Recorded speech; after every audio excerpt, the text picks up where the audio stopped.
Hi guys, welcome back to another GGF video review. So I'll be doing something a bit different. I've got some gear from Corsair. They're putting some gear together for our new sponsored display systems. So it's going to mainly all be Corsair gear, and we've got some other gigabyte internals for motherboard and the GPU. So what I'm going to do is unbox everything, show you what everything looks like from when it comes out of the box. I'm going to put it all together in a system, and then I'm just going to run through how the Corsair Link works. I played around with it on another system and I found it really good. So that's pretty much going to be it.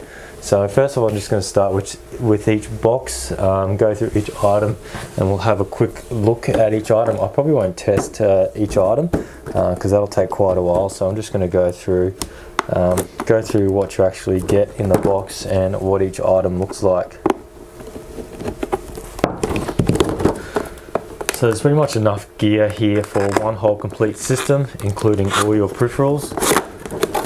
So I'll probably start with the peripherals first. So this here is your Corsair Raptor H80i gaming headset. So this is sort of their sort of entry-level range headset here. Okay, just get it out. Okay, so that's pretty much it for the packaging. So you just get the headset itself. It just looks like that. You got to swing down, boom mic. It's interesting to see you got volume controls on both left and the right side, which is kind of interesting. So I guess you have different hearing levels in each ear. That's kind of handy, I guess. Warranty info, I think that comes standard in most products these days. And it's good to see you get these little extender cables here. So that's in there, so they pretty much just extend the audio cable from these. So that looks like that's probably 1.5 meters there, and another 1.5 meters, so they probably get 3 meters all up. And it's good that they just don't put it all on one cable, because that can get quite bulky and annoying.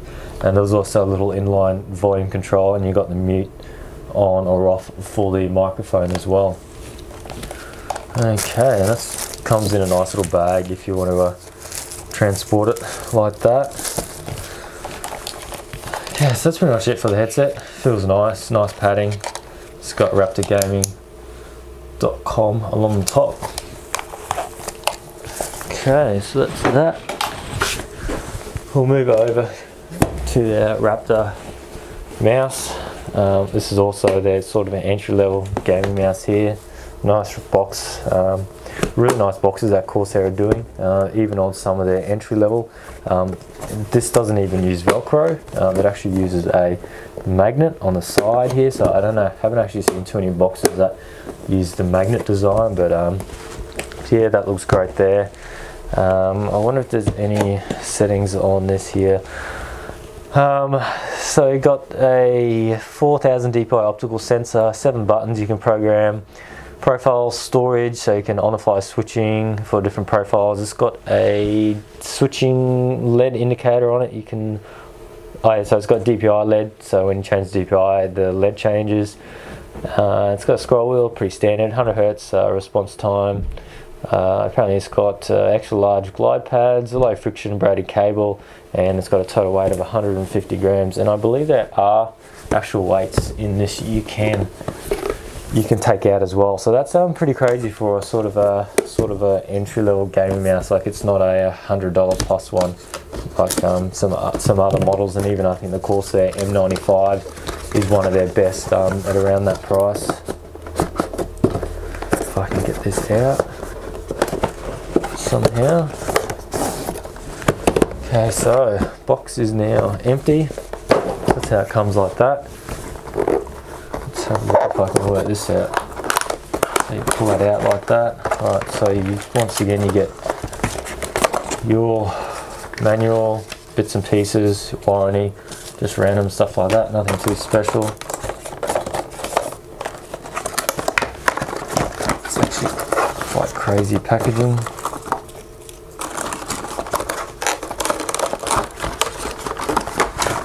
Alright, put this all to the side.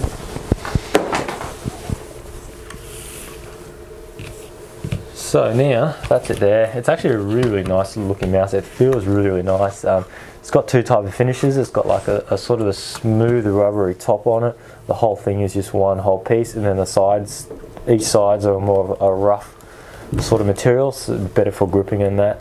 You got buttons there, so probably your back and forward, and you've got your scroll wheel, DPI, up and down on the top with your LEDs, and you've got a glowing, or I think that's just a static logo on the bottom.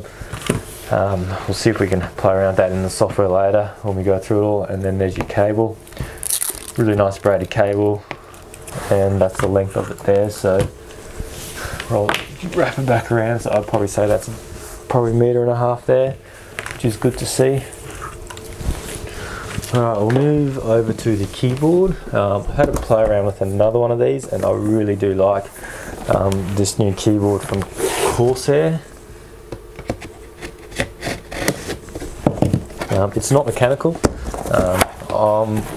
Honestly, I'm not a huge fan of mechanical. It's never really sort of interested me that much. I guess it's just sort of a personal taste. Let's see what's inside here. Just got to stop my microphone from falling down each time. There we go. Okay, so straight away you get the keyboard like that, and then you've got the quick start guide, warranty, and bits and pieces like that. And then you got this. I noticed that Corsair doesn't give you any CDs with anything, which I think is pretty good, because I think by now everyone has the net, and I think everybody knows to just download the latest from the internet, so they don't bother with giving you CDs, and by the time you get the software it'll be outdated anyway. So looks like they force you to download the correct or the latest drivers anyway. Alright, I'm just going to break this cardboard like that. So you do get a palm rest, a wrist rest, whatever you like to call it. Before I go into this too much, I'll just read to you sort of the features of this keyboard, because it is a really nice looking keyboard. So we have multi-colors. You can change the backlighting to any single color you want. You can't really do grouping like individual keys, but you can just change the whole lot to pink, blue, green, red, whatever you want, white. So it's got G keys, so it's good to see a keyboard back with G keys. Not many keyboards have, well, they do have programmable keys, but not very many. So I think there's like a ton on here. 1, 2, 3, 1, 2, 3, 4, 5, 6. So yeah, you get 18 G keys, which is pretty awesome. I don't really take too much on the box. I may as well just read through it, because I've gone through one of these before. So you got your 18 G keys, but then you got them 3 times. So you got your M1, M2, M3. So you pretty much have 3 sets of those, which is pretty crazy. You can do the recording, the macro. You can disable your Windows key. You've got your backlight control that just changes the intensity. I think there's 3 levels, and then you got your volume mute, and then you got this really nice volume sort of scroll wheel up the top. You got your stop, previous, play, pause, and your next for your audio controls, and then that's pretty much it. We got USB on the back, which is pretty sweet. There is no audio. I'm not really too concerned about audio. Most of the times I'm running a decent sound card, and I don't really want to use the keyboard for audio, or just use the keyboard as a pass-through as well. So we've got some nice feet. Interesting to see you've got feet on the front as well as the back. So that's pretty sweet. And I'll just put this palm rest on, really nice rubber palm rest, and we'll just clip this on like so. And that just goes on like that. So yeah, really nice looking keyboard. Really nice sort of brush aluminium finish along the top there. It does look really good. We'll just see how long this cable is. Really nice thick cable. Let's see what else. So yeah, that's nice and long. I'd probably say that's probably 1.5 meters or something. Nice and long, nice and thick. Maybe just a little bit too thick. It is a bit stiff, but I guess it's probably decent quality. That's why they've done that. I guess you can't really complain about that.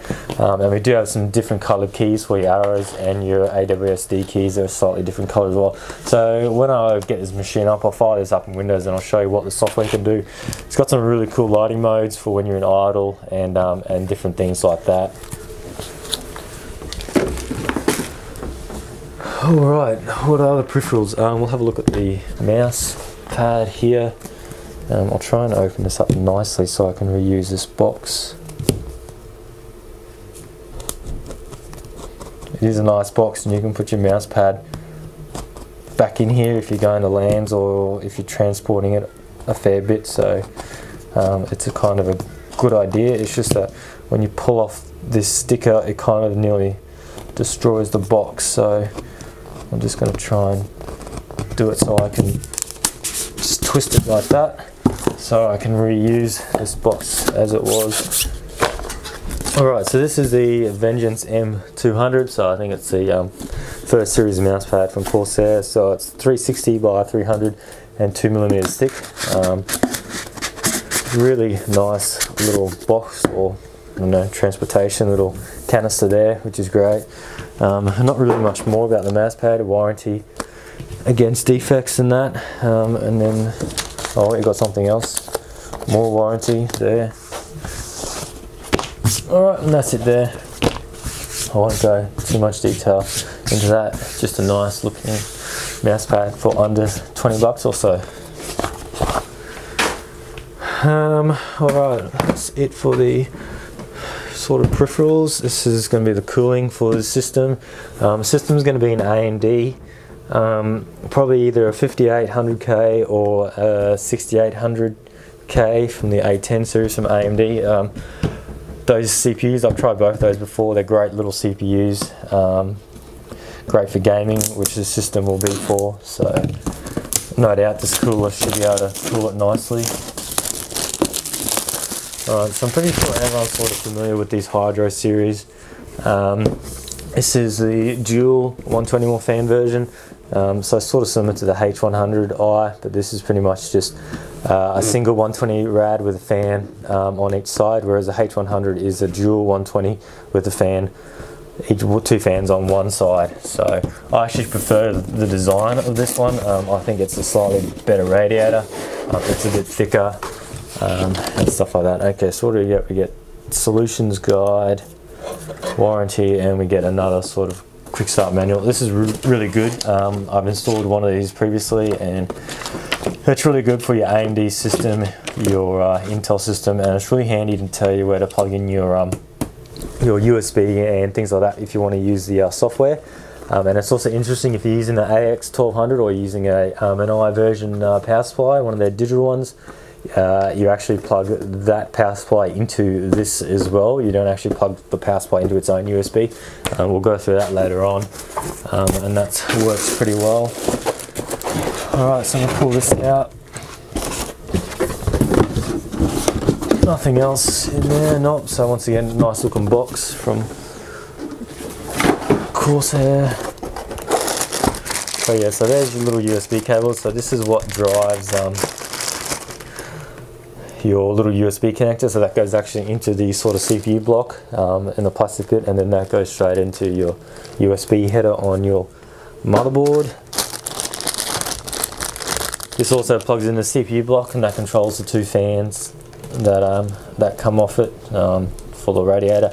I believe you can plug a second lot of these in. I don't actually think you get two of these, but you can plug a second one in so you can run 4 fans all up. I don't know why, maybe for the H100i, because that could take 4 fans. Okay, these are your mounting brackets for your different platforms, like that. Back plates, your top plates, things like that.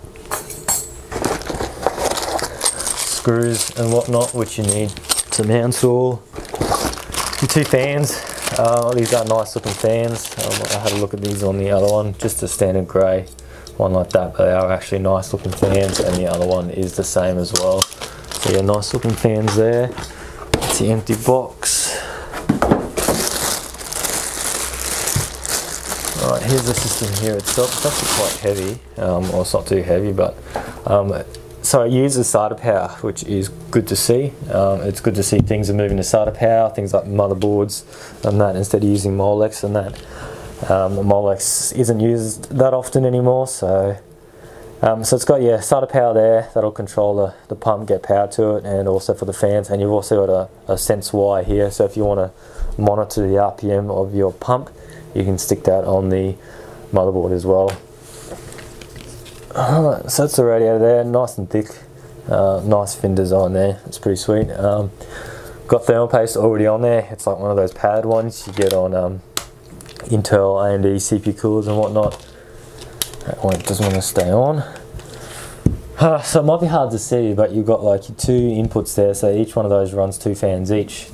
And you've got your USB one for your monitoring, and then you've got the other one if you're running an AX series power supply, the I version, you run the power supply into there, because it won't work if you try to run each item individually into its own USB ports. And one thing to note is when you install the software, this Corsair logo, you can change that to any color you want, which I didn't know about until I installed the software. That was a really awesome feature.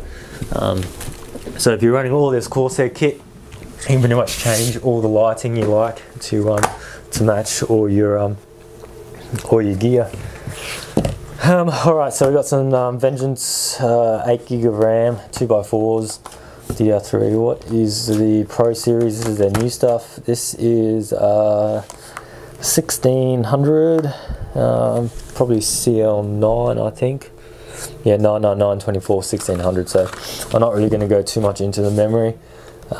This system's mainly to show off Corsair's sort of peripherals, cooling gear, and their power supply. I'm not going to it's not really a dedicated hardcore gaming system and a benchmark machine, so I'm not going to bother doing any overclocking or anything fancy with the RAM. It's probably just there to be functional, and it also looks good as well. This new Corsair stuff looks good. I believe they come in many colors. This would be the R one for red. It's got R on the end for red. You can get blue, yellow, and I think this just comes off as well. So I don't know if you can buy it separately, but that would be pretty sweet. But you could get different kits and swap them around that. But yeah, that's pretty much it. RAM as RAM, but that does look pretty cool. That'll go well. It seems like Corsair focuses everything on red at the moment. Red seems to be the in color for them. Alright, now we bring out the best power supply they have. It's the AX1200i. So you got 1200 watts, single rail, I believe, at 100.4 amps. That is what your main feature is. Yeah, 100.4. So probably one of the best power supplies for a single rail. If you're doing anything server, if you want 50 hard drives in a system, if you want 4 video cards in a system, you name it, this will probably run it, no doubt. Fan noise, I won't go into all that. Efficiency, it seems to be when it's at best efficient when it's about just under 50% load. You're going to be about 94% efficiency, which is pretty good. At 100% load, you're at 93%. So that's pretty damn good. And then you must know that not everything runs at its best efficiency at 100% load. So when you're doing that, make sure you get a power supply that's not going to be running at 100% load, and it's not going to be running at 10% load, because seeing power supplies are at the worst at their lowest load. What else is there? 3.3 rail 30 amps, 5 volt rail is 30 amps, 12 volt rail, like I said, is 100.4. I prefer single volt rails. It's just great for hard drives and all that. And then you don't have to worry about working out what goes on to what rail. Okay, this thing actually weighs a ton. I reckon this case box is about 2 kilos. Just to open this up if I can without destroying it.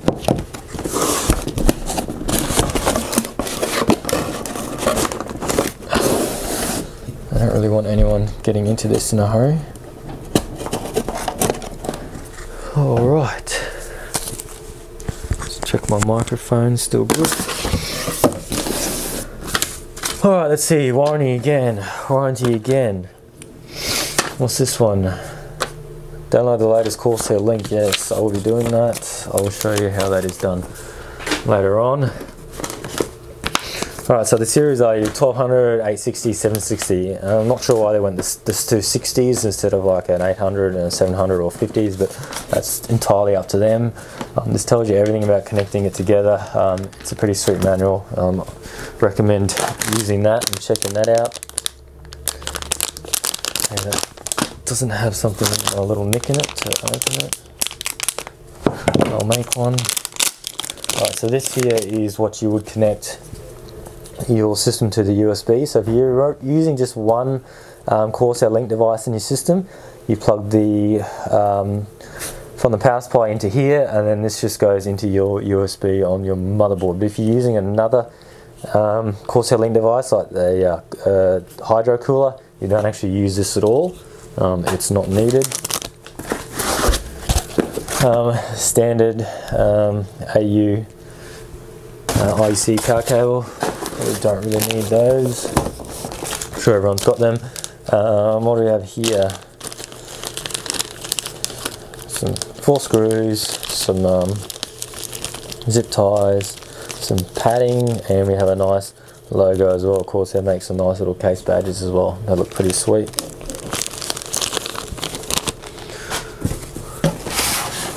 Okay, this is nothing else yet. This is the power supply itself. We'll just actually go through the bag of cables. I'm not going to go through all these because there is a ton. I'm probably just going to throw them all out and show you what you actually get. So all nicely sleeved. You'll find they're all sleeved except for the SATA and Molex, which you don't really need. This is your main thing you want to look at. This is the one that comes out of the power supply and into the either the USB adapter that comes with this power supply, or this just goes straight into your hydro cooler. So you need that one, and then these are all your other floppy Molex. No one uses that. These are all your 8-pin EPS, your 24-pin, or your VGA connectors. So they're nicely sleeved. I'm pretty sure everyone has seen a Corsair power supply similar to this one. They're great quality. The cables are great. Just put those aside. Alright.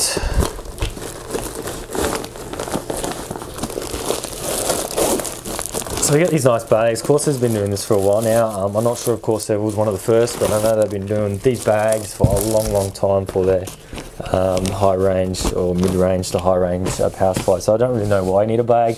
It's just nice that it comes in a bag. I guess if you're forking out $400 or $500 for a power supply, coming in a nice little bag just is a little nice incentive that you get when you're opening it up. I guess you're not going to be carting your power supply around to LAN parties or something individually out of your case, but who knows. So that's it there. It does weigh a ton, probably 1.5 to 2 kilos or something. Well, not really a ton, but it is pretty heavy. So pretty much logo that side, and if you notice that's like that. If we turn it around this way, it's flipped. So if you're on your power supply in your case like that, depends where you've got a hole underneath for the fan, or if you flip it upside down, you've got your logo is up, facing up either way. To the back side of it, on off switch, your power plug. There's no light or anything on there, but I think there's one on the side. And then we've got just a nice little AX on the back, so everyone knows you're running an AX. If you're at a LAN party from the back, they can see that, so I guess that's alright. And then where's this LED? Oh yep, here it is. So if you're running it like that, you've got a self-test. I'm not sure, I haven't looked into that, but I'm pretty sure it just checks for shorts or anything, things like that. So that LED is green. I'm pretty sure it'll do other colours when there's a short or something, similar to the Animax ones. COM port, that's the one that controls the Corsair Link. And then these are all your modular connectors. So your top two here, your 24 pins broken into two. There's that one, and then your peripherals, you got 1, 2, 3, 4, 5, 6, so they'll do all your peripherals. And then you got 1, 2, 3, 4, 5, 6, 7, 8 will do your EPS and your VGA connectors. So your motherboard power and your VGA connectors all share the same ones. I believe it's all the same pinouts for most Corsairs on here. All they do is just swap around a ground or something for the actual cable, and then there's a fan. 120 more fan. You can actually change the speed of this in the Corsair Link, which is pretty sweet. You can set it to auto, you can set it to manual, set some different profiles up. You can also check the temperature of your power supply. Most of the time I would assume you don't really need to, but it's just a nice feature to have. And that's pretty much it for that. Alright, what is left? I got the case, I'll do that last. I just bought a little Molex strip of LEDs. I'm going to throw that in to add a bit of bling. The case we're using is a 350D. That looks pretty sweet. It's got a nice window, so I'll deck it out so it looks pretty decent. Gigabyte motherboard. The 350D only takes micro or ATX or micro or ITX boards. So this is a nice little small. I've already started with CPU in there. It's a 5800K. They're pretty sweet little CPUs. And this is just a Gigabyte F287.5M-D3H. What's some of the main features? Dual BIOS, which is sweet. This is a really budget board or entry level board. I think it's around $80, $90. You got built-in USB 3 for your front headers there.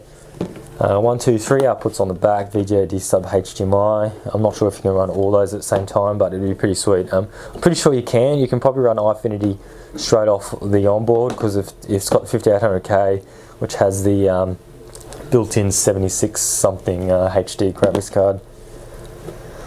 And apart from that, that's pretty much it. It actually needs 8-pin for your motherboard, which is surprising for a board this small. But nonetheless, that's still alright. Yeah, that's pretty much it for that. We'll just see what else you get in the box.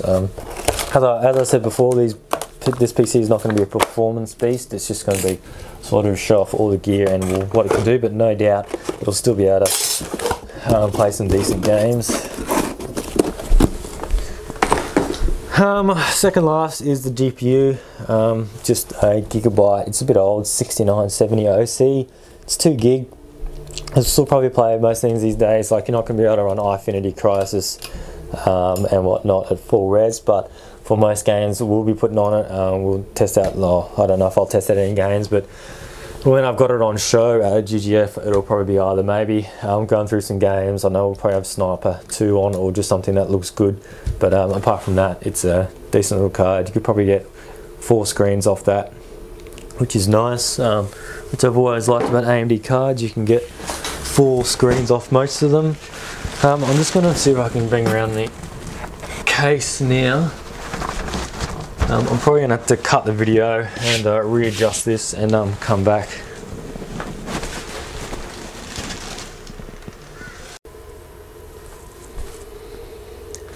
Alright, so I decided to take the case out of the box. It would have been too hard to try and get it on the camera. So pretty much this is straight out of the box. You get this little sleeve here that has probably warranty, yep.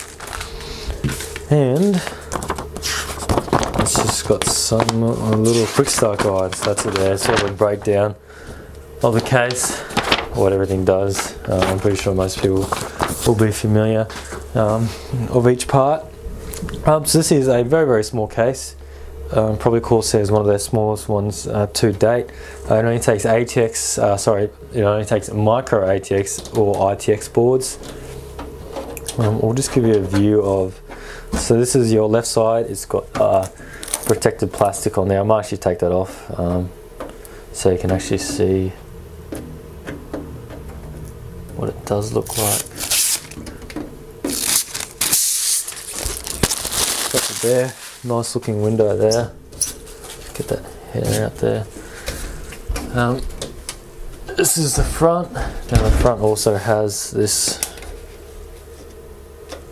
So this is meant to be sort of a close replica to the 900D. It's meant to be its little baby brother, which I think is a pretty good idea that they've done that, because not everyone is going to want the massive 900D just for its looks. They can still get similar looks here in a much smaller case. This is a great little case for taking to LANs and things like that. So the front, you've got your 2 USB 3, which is pretty sweet. Your power button here, and I think left is power LED, right is hard drive LED. You got a reset button, a microphone port, and a headphone port. So that's pretty much it for there. No other useless stuff like a card reader or eSATA and all that. I don't really like eSATA. You pretty much get that on the back of motherboards anyway. And this just pushes out like that, very similar to the 900D. A nice little sort of panel there. And then this also has a little arrow to say pull down on here. And then you just got your large, I'd say that's probably like a 140, maybe 180, if that. I said, and that can pretty much looks like that can go anywhere in here, up and down. You can move it at the top, you can move it at the bottom, depending on where you want it to go. So that's pretty great how you can just pull that filter out. Let's see if I can put that back in. And then this just clips back on like that. And then you set. Top is a little bit different than the 900. The 900D was a bit crazy on the top, so you could feel all the radiators and that. They've just gone for a more simple design, so you can fit sort of a, looks like a 120 or a dual 120 or dual 140 up there, just like that. So that's pretty much standard like that, if you can see that, like that. Nothing on the other side panel, just blank. And then there's your rear there, so you got your 120mm fan. You got 3 water cooling hole cutouts. I don't know how well that's coming up there. And then you've got your 1, 2, 3, 4, 5 slots, your PSU hole there, and that's pretty much it. I'll just quickly open it up. You'll see more inside the case when I actually put this all together. I'll keep the video going when I actually put the system all together, so you can see how it all looks. Now this is a sort of a, it's not really a side panel, it just sort of swings open. I kind of like those ones, especially for the back side panel on this side. They're really good for cables. You can just sort of close it down and just squish all the cables behind if you've got a ton of cables. Okay, so that's inside. Just like the 900D, comes with this little surprise little box here inside one of the hard drive caddies. If I can get this one back in, no, there we go. I really like this little feature up here. These are where your SSDs go. I might actually pull this other side panel off just to show you. I do have a Corsair Neutron SSD coming for this, but hasn't arrived yet, so I'll probably just be using a random SSD for this system that I've got, just to get Windows on and just show you how the SSDs actually slide in. So the SSDs go in there really nicely. I might just grab one.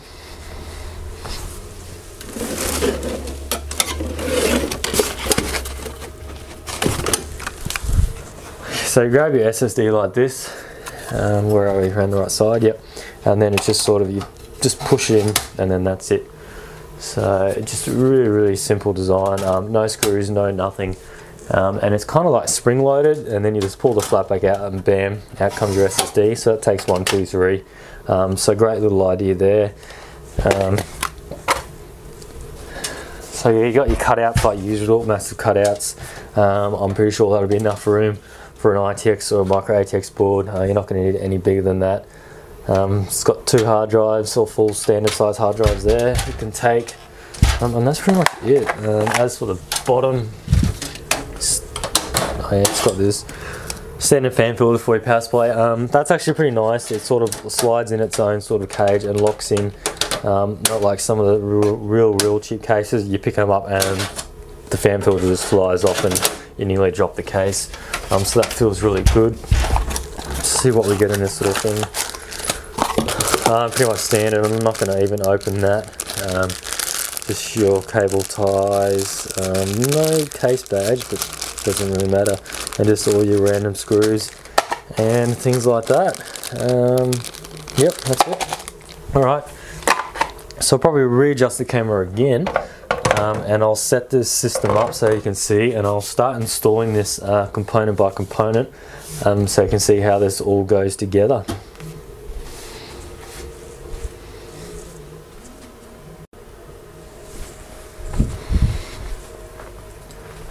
Alright, so I got everything laid out here.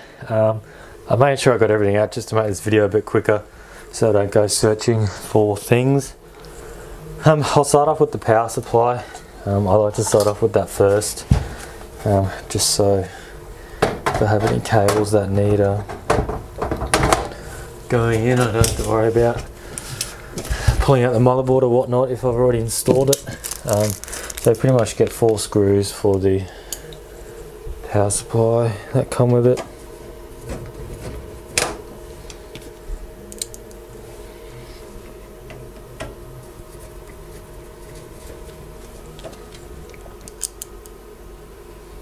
Is there enough? Oh. Actually, before I do this one,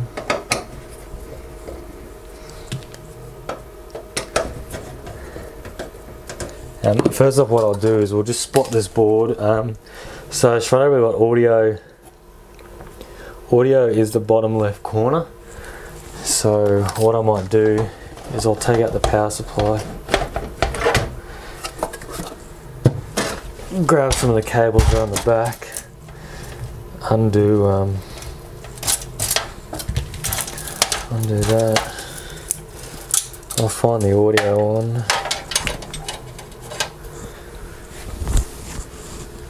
Right, so what I've done is by doing that,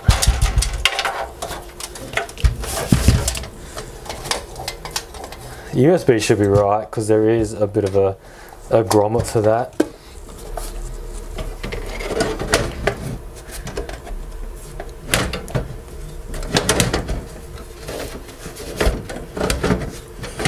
Okay, so by doing that, if you can see in there, it's just enabled that audio cable to go through, and then that'll plug in, because if you put the power supply in and secure that down, there's no way you can actually get that cable through, because there's actually no little cable management hole there to do that. So I'll just screw this power supply in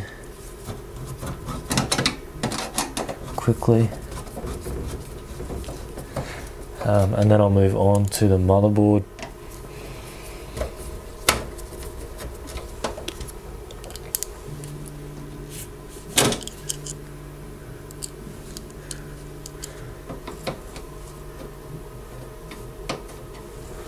Alright, that's all good. Alright, so we'll start off with, I won't plug in the 24 yet. The main one I'm looking for is your EPS 8-pin, this one here, because that's always one that if you install a motherboard and you find out you need it to go through a small hole or something and the motherboard's blocking, it's always good to get that one in first. So these ones are labelled, so they're labelled either TX, or it says TXM/HX/AXI only. That end is the one that goes into the power supply end, like so. And then we just plug it into one of the. I'm actually going to take this front panel off because I keep on knocking that, and it keeps on coming out. And then we just plug that into one of the. Either the VGA or the EPS power ones, like so. And then what I do is just bring it up into this top grommet and just sort of leave it there. So now when you're installing the motherboard, you know that's good. Also this fan header one here I like to grab out. Alright, so I'll plug in the IO shield. Well, not really plug in, but stick it in the back here.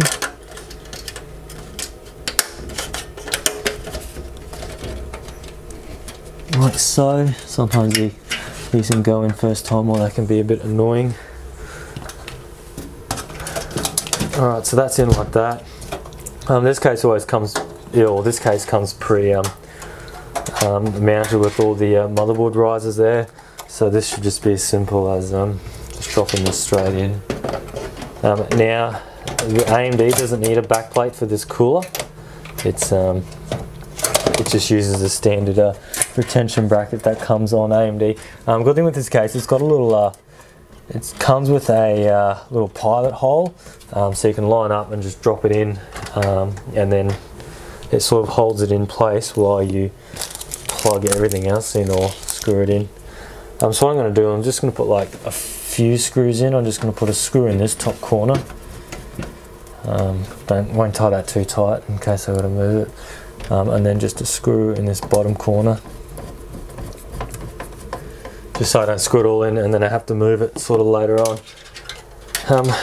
I'm going to put the cooler on the back because I've tried mounting the H80 on the top of one of these cases and it just doesn't sort of work too well because of the thick water cooling tubes that it comes with.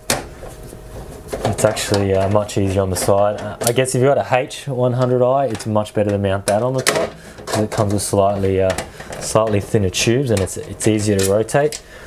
And plus I want the logo facing up the right way, so there's pretty much only one way you can mount this cooler. So that's there. What I'll do is I'll move this out of the way and I'll show you what you have to do. So for AMD in this cooler, you need these two little things here that look like that, and then you just need the two of the screw nuts like that, and then you just need the top tension bracket like that. Alright, so if I want my logo the right way, so it's like got to be like that, then I throw this over the top like so, and all you do is you just put one of these through this hole and you just screw it in. Well, actually you don't actually need it on there, you can do it off the block and then you screw the other one in like so, and then when you go to put that on the actual motherboard, it just clips over the AMD brackets on each one, and then it just clips down and holds it. So that's pretty simple there. Alright, so what I can do now is I can put one of the fans on here.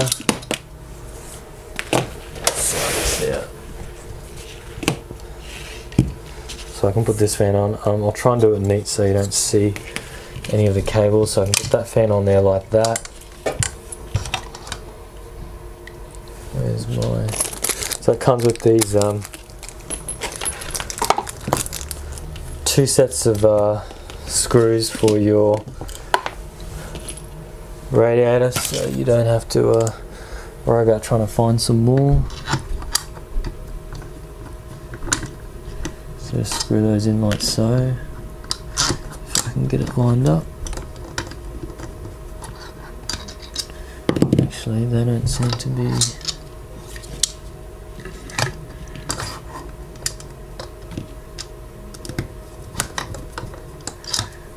They don't seem to be the right ones. Alright, let's have a look at what else I've got. Okay, I don't know where that box came from, but they weren't the right screws. Let's try these ones. Alright, that's better. So we've got 8 of these ones. So I'll mount the fan back on.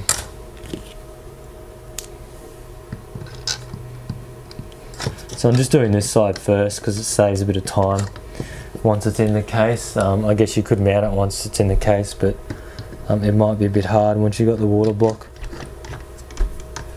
on and things like that.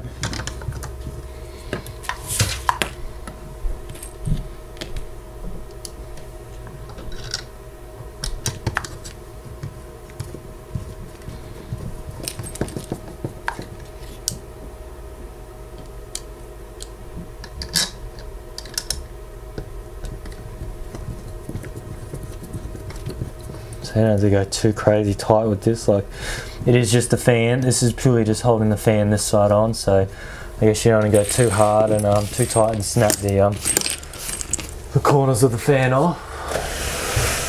Okay, so what I'm going to do is I'm going to plug in your EPS 8 pin, because that's what we need plugged in on that corner. So that's pretty much everything for that corner now. So I'm going to screw in the motherboard top corner one here, because I don't want to come back to that later, because that does sort of get covered up by the cooler and that. So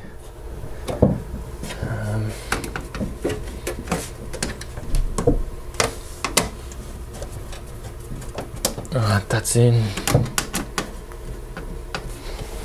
Alright, so that's should be the only two things you need in that corner. I will secure the cooler on like so.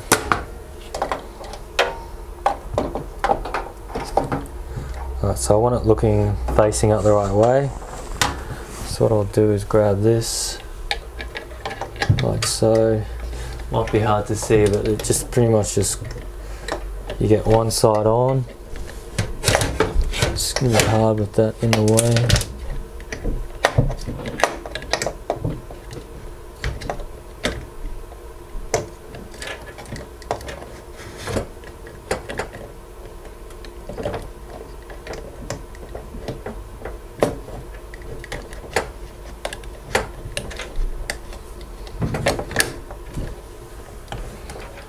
So it actually does help a little bit if you do loosen that, and you can get it down a bit, and once it's clipped in like so, you can screw that down a little bit till it's reasonably tight, and same on that one.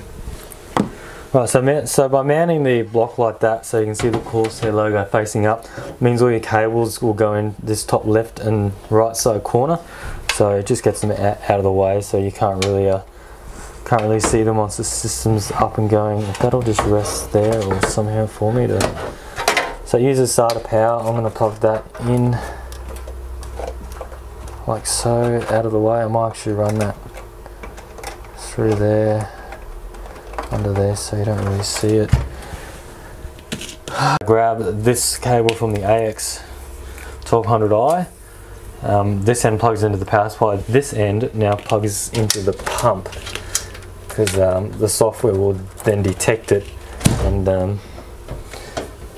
allow you to be able to monitor it, and then that just plugs into the, it's quite a small little hole.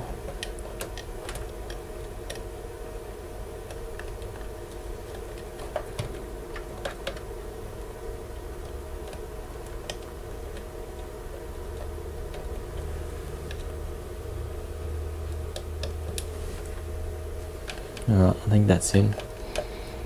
Yep, it's in there like that. Alright, so I'll just try and do the best to hide all those as I can, because you don't really want to see all those cables. Alright, so I'll stick that cable through the back as well, like so.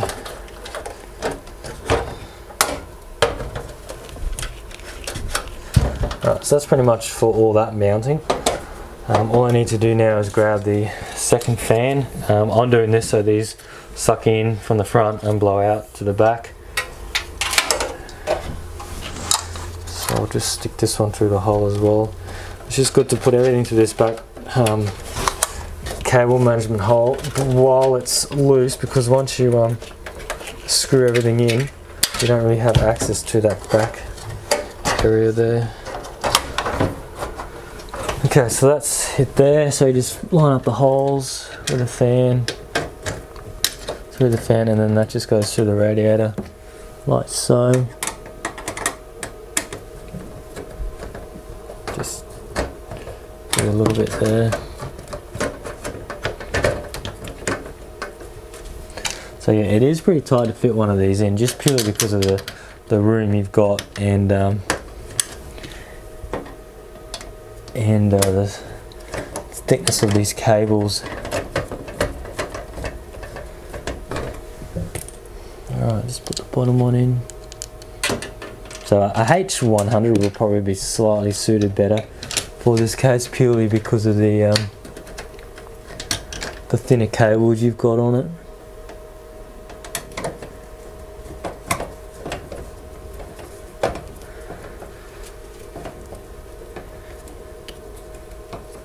Alright, last one.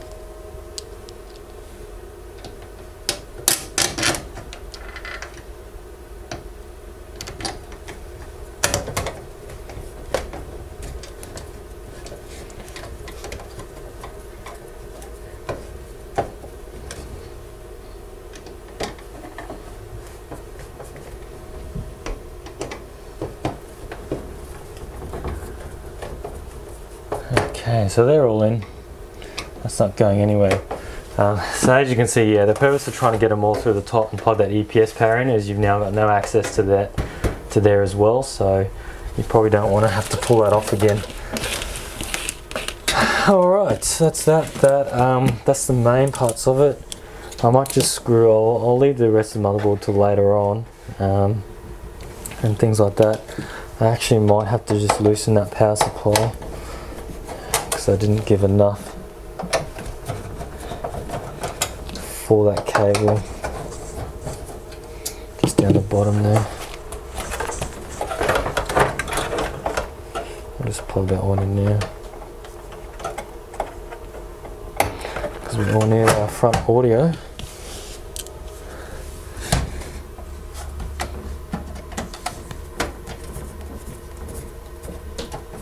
I'm just going to plug one in now.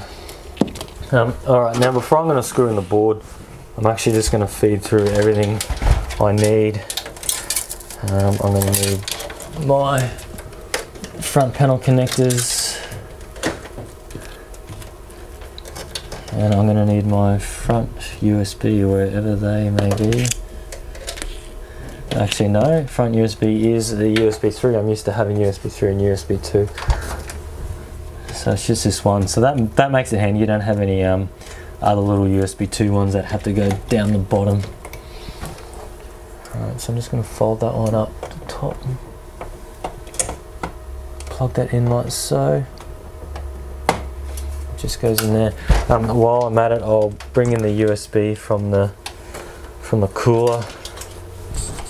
So that'll just run down and then plug in the bottom. Like so.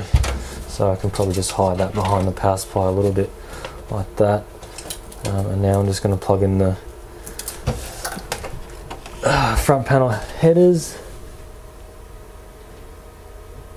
Alright, just sussing that out. Yeah, that's pretty much standard for most of them. So we've got reset switch. Doesn't matter which way that goes, down the bottom. And then power up there, the power switch. Hard drive LEDs, that one positive to the left. Then we got your power LED and positives to the left as well, with the gap in the middle. And then we can just hide that down as well. So it's a nice little case for hiding all your cables nicely. It's got your grommet holes right there, which they've done well. We'll just bring it around to the back side here. Alright, we can see that. Yep, that looks pretty good. So these two ones here were the ones coming out of the back of the pump. We'll just plug those in, so they're going to control your two fans via the Corsair Link. This one here goes into the power supply, so we can run that down the bottom for later on. And then we need power for the pump, so it's good that it uses SATA. Because most of the times you could get away without needing SATA. The only thing I need to SATA is for this little can you see that? Yeah, the LED strip. But I guess you could get a Molex SATA, but that's no biggie. Okay, so I'll plug in the SATA one. If I can see it.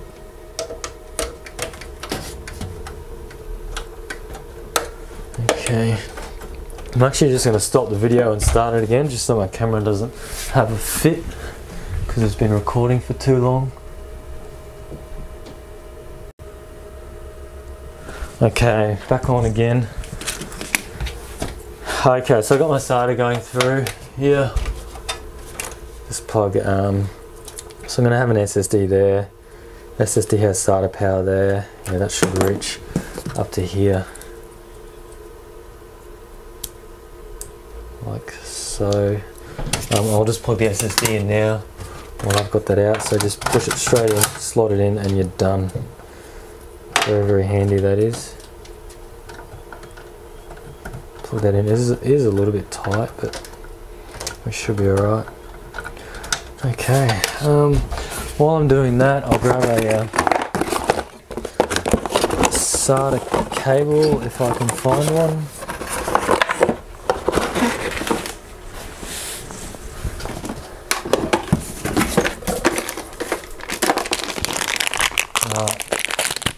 So I'm just going to use a straight through. I prefer those ones for SATA. What does the SATA line up to? Oh, yeah.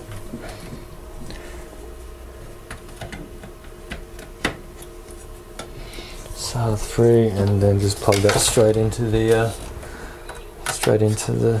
SSD like so. Alright.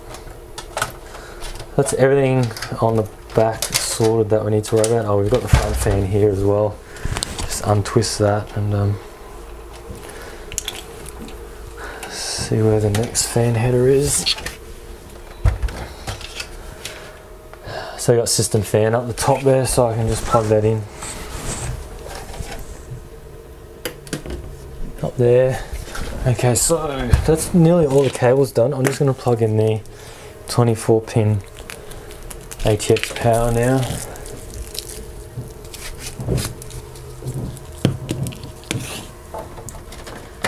I should go through the other way so it's less cable.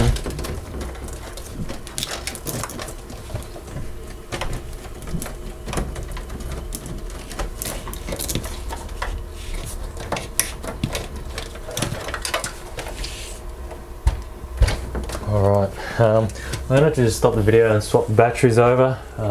Camera's getting a bit low. Alright, I'm back with some more battery now. What I was doing was putting this 24 pin cable in. So it's broken into 2 bits. It just goes up one there.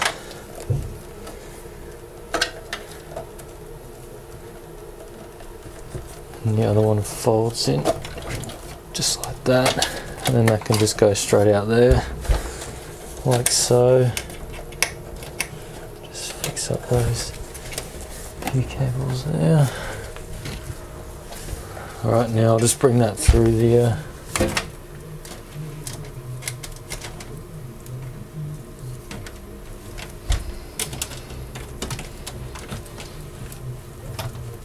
top.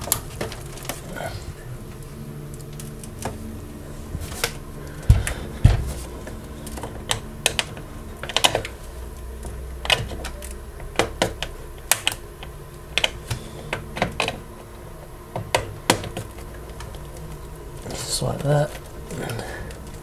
Alright, so that's in. That's in, SATA's in. Okay, so I guess now I'm just going to screw the rest of the board in because there's nothing really left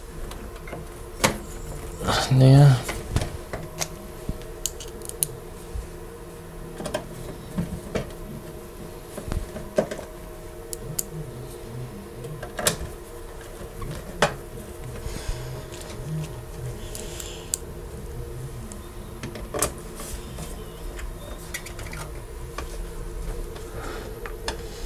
Okay, while I'm doing this, I'll also take the ones out for the video card, the 2 PCI covers.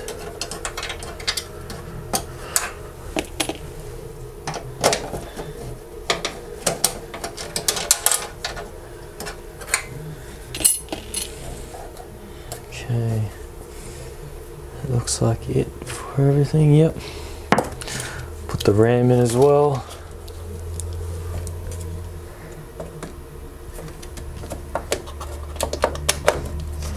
DDR slot 2, DDR slot 1 is this one. I'll just peel this sticker off the cooler like that. Before I put the video card in, I'll get the 2 PCI Express cables ready. I believe this needs a 6 and an 8, but they're pretty much all 8s. On the Corsair, they just break off into 6 if needed.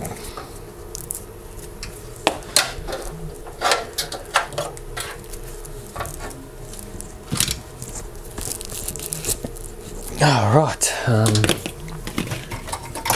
those ones in.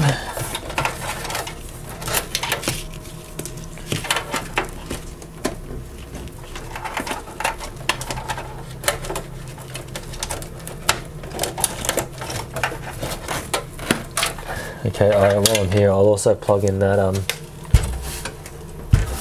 the COM one for the AX that plugs into the top of the CPU block that runs that, so that just plugs into the one labeled COM. Now I'm just going to plug these in, it's a bit hard to see.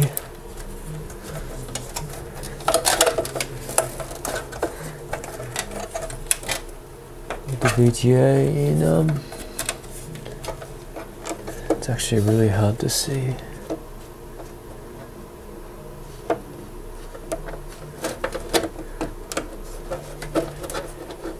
Okay, so that's one in.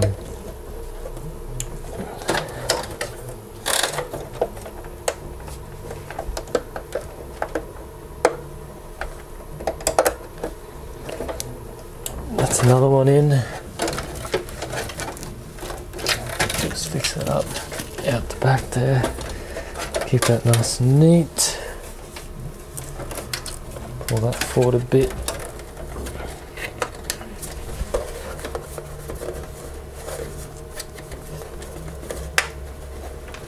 Okay, so I'll run those through all the video card.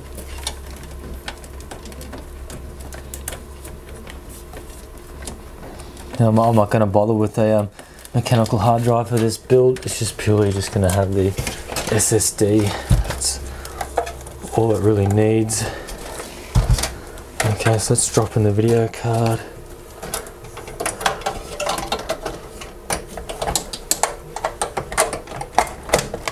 It's in there.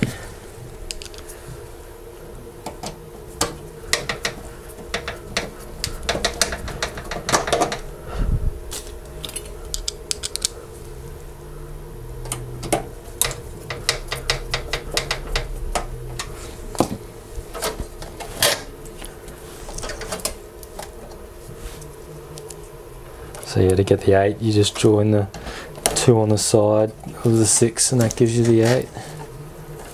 Pretty standard most days for that.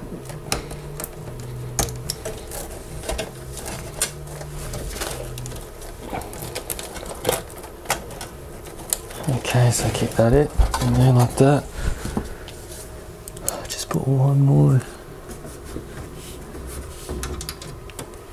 Power supply.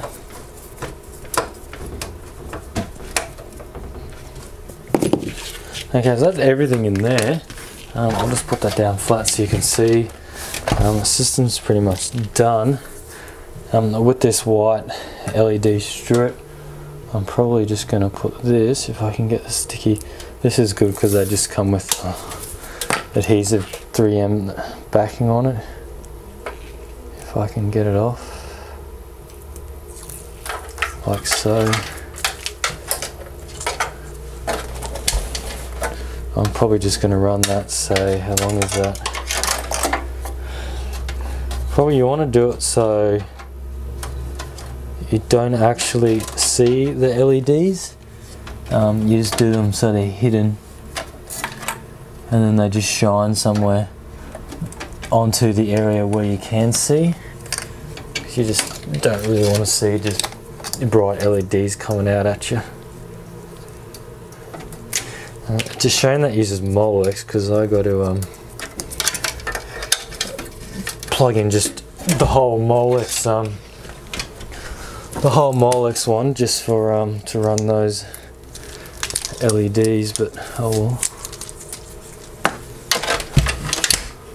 Alright. Just plug this through. Plug that one in.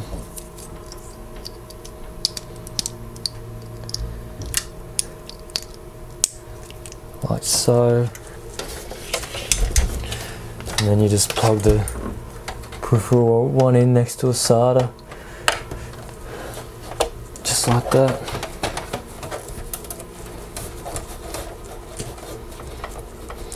There we go. So that's pretty much system built, just like that. I'm just going to neaten it up a bit, put the rear side panel on, and then I'll just grab the camera and we'll do some close-ups and just go around. I might actually turn it on and just show what the lights look like, and then I'll put windows on and we'll get this Corsair Link fired up.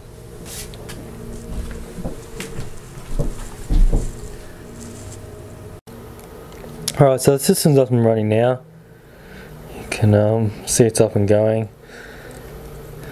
I just did this as it is, just to show you the final product. Just like that. You probably can't see the light doing too much at the moment up the top. I might just turn the overhead light off so you can actually see that. But that's pretty much everything there. So the next step will just be to stick windows on this, and then I'll run through the Corsair Link with you. But just first, I'll just turn this light off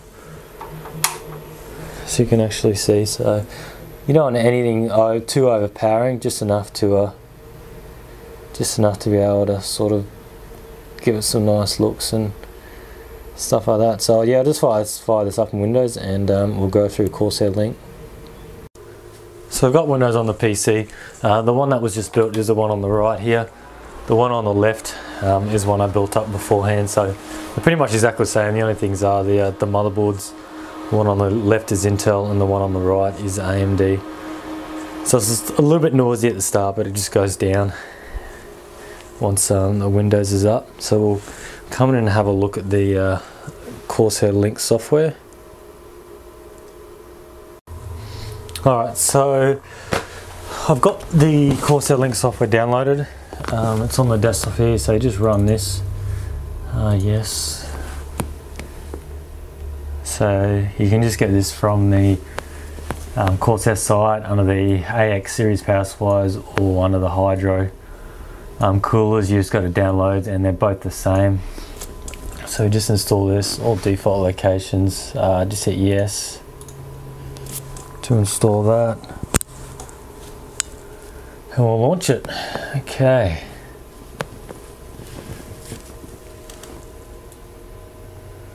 Okay, so that's it there. That's what you get on the first screen. Let's just see if get that centered in the screen for you. So you can see that. I might just zoom in a little bit to make that easier to see.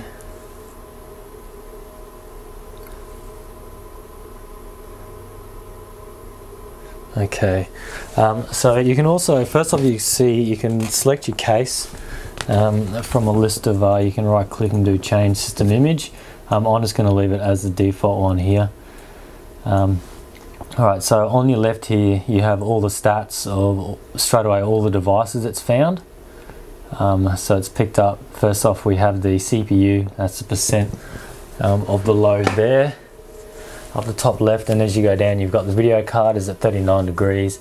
We got the fan speed of the video card, and now here's a cool feature here. Currently the H80i LED on the actual CPU block is currently white. If I change it to say this, it goes red. I'll just see if I can get a shot into the case without disturbing that too much. So yeah, you can just see a glimpse of the Corsair is now red. I can change it to say blue like that, and it kind of looks a bit pink there, but I'll try green just so you can see, and then you've got green there. So it does change, and it actually looks really good. So that's a nice feature you can do there. So if you've got like the keyboard and mouse and all that set up, you can have them all the same color, which is a pretty neat feature. So moving down, we have the H80i temp. So that's the temperature of the I'm assuming it's probably where the block area is on the pump. Then going down a bit further on the left, we've got the fan speeds. So at the moment it's picking up fan 4 and 3, so it just depends where you plug this in on the CPU block. So I guess if I plugged it into the right side, it would be fans 1 and 2, because you can run 4 off them. So at the moment they're about the same, 1000 RPM. Now you can change these on the right, so you click on one, then you go over here on the right, and you can see quite a few features. I'll actually get a better shot on that because it's quite It's quite handy to be able to see that. Okay, so fixed RPM, you can do quite a few. Performance mode, custom curve, so you can set like your different curve ratio, quiet mode. I'm going to go fixed and just show you. So that's a full 100%. You can also do fixed RPM or fixed percentage. Fixed percentage is easier, I guess, because you don't have to go up the RPM scale. So I can just go 50 and hit enter, and then straight away. I might just unclip the mic for you and put it near it. So at the moment that's 50, now 100, and that's it at 100. So that's pretty loud, but it's quite easy to control. So if you're a hot day and you're doing some gaming, you can just go 100 straight away. If it's under your desk, it won't be that bad, but I'll just leave it around 50 for now. That sounds pretty good. It's got a nice little meter here to show you. You've got information, you can sort of set it about it, and down here we've got notifications, so you can send an email, shut down the PC, even run a file, trigger the LEDs, which is pretty sweet. So I'm assuming you can just do it so when it goes, an alarm goes off, you can set it so it goes red on the Corsair logo or any color you want. Or you can set all fans to 100%. So there's probably no point doing that on the fan, setting up an alarm, but definitely over on one of the temperature settings, you can set it to trigger off an alarm. So over onto the pump now, we've got the pump divider. Different motors report their RPM differently. Corsair pump use a divider of 2, so I guess it may be different. Some of the Corsair pumps might have a different divider, but if you leave it on 2, and things like that. Let's have a look.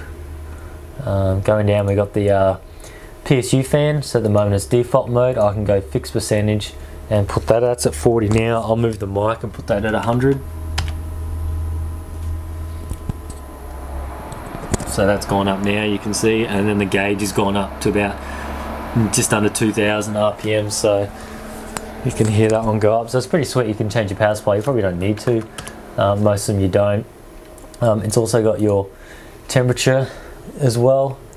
For that, can't really, you can set an alarm if you want, but at the moment I'll just go back over so we can see the temperature ones on the side here, like so. So that's the very bottom one, is 31.4. And that's pretty much it for those. And you can also like drag these out, I guess, so you can put that there. And my pump's up here like that. So it's quite a fair bit of stuff you can actually do with this. So you can sort of move it around you want.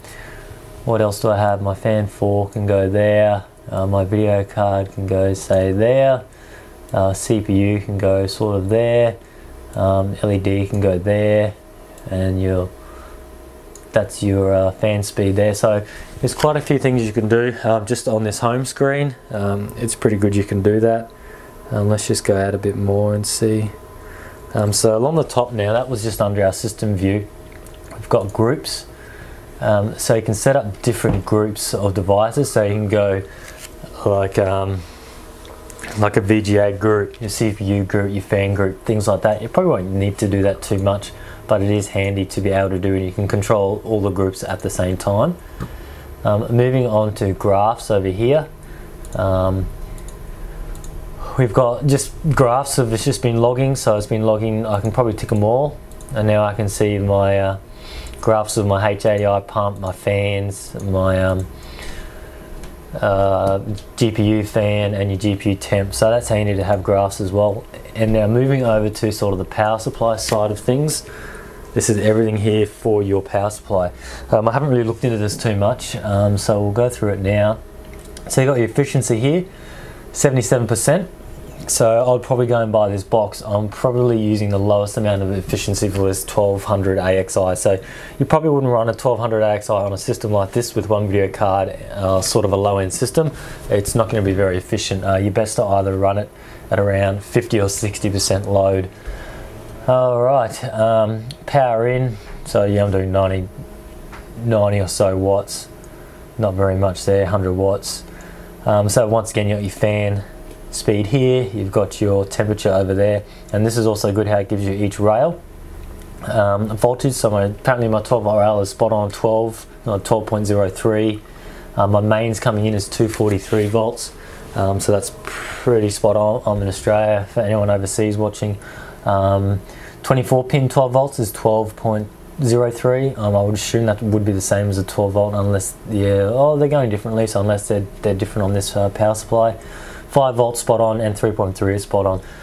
So once again, it's not very under load. It's only when you start sort of smashing these at about 90% load, that's when these might start to vary, but under load it shouldn't really matter.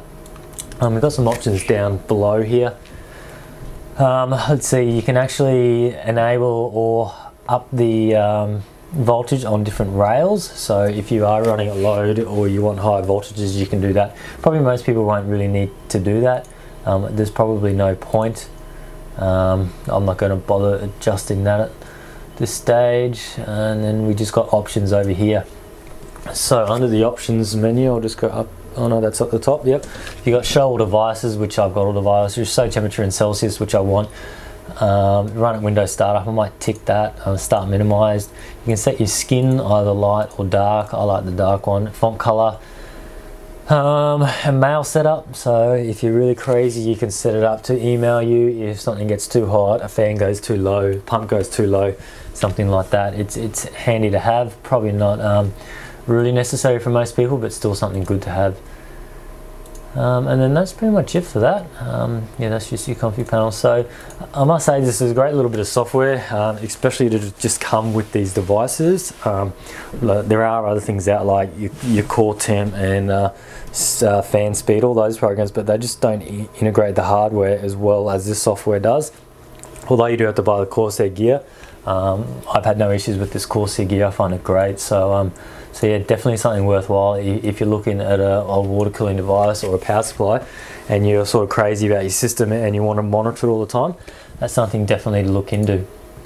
Oh yeah, may as well save that when you close it. Once you just save it, yeah, if you've made changes, I'll save it as test saved and it'll close. Okay, so that's that out of the way. Let's have a look at the keyboard and mouse software. So I've already installed the keyboard and mouse software on here. Let's have a look.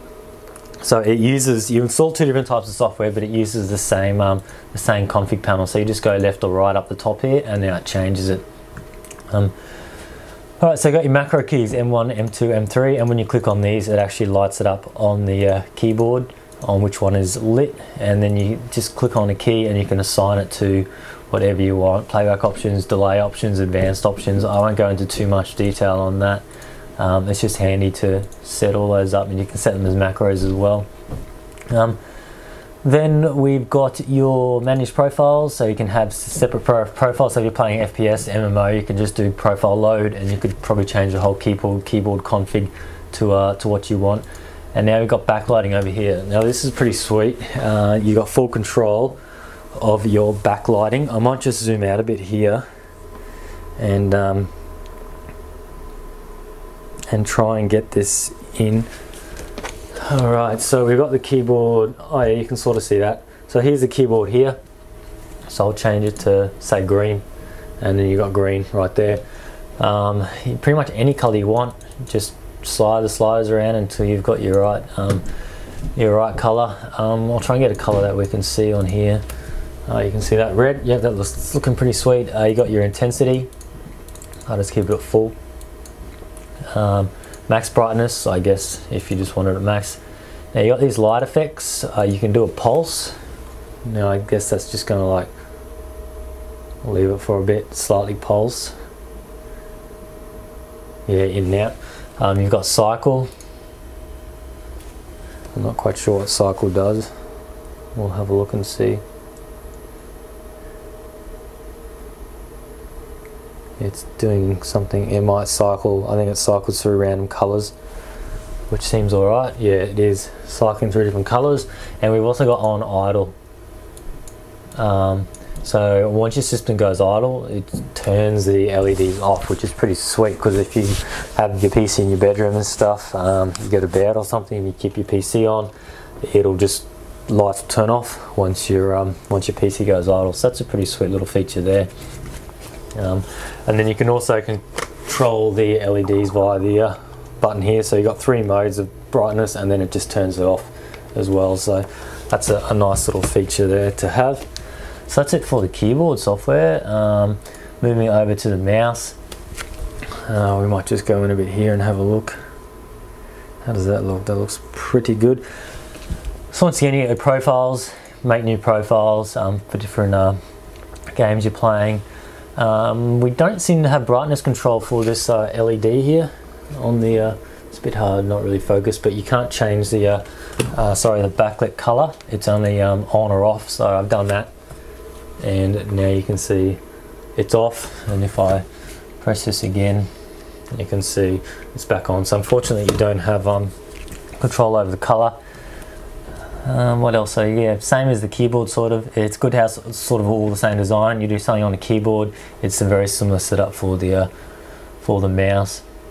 Click on Manage Performance. Now these are all your DPI settings. So at the lowest I'm at 16, then 32 for the mid. High I'm at 4000, and it seems to have a sniper mode, which is pretty sweet. That's normally one where you hold down a button at the same time, and it gives it really slow. So I find that nice. That some mice have that as a feature.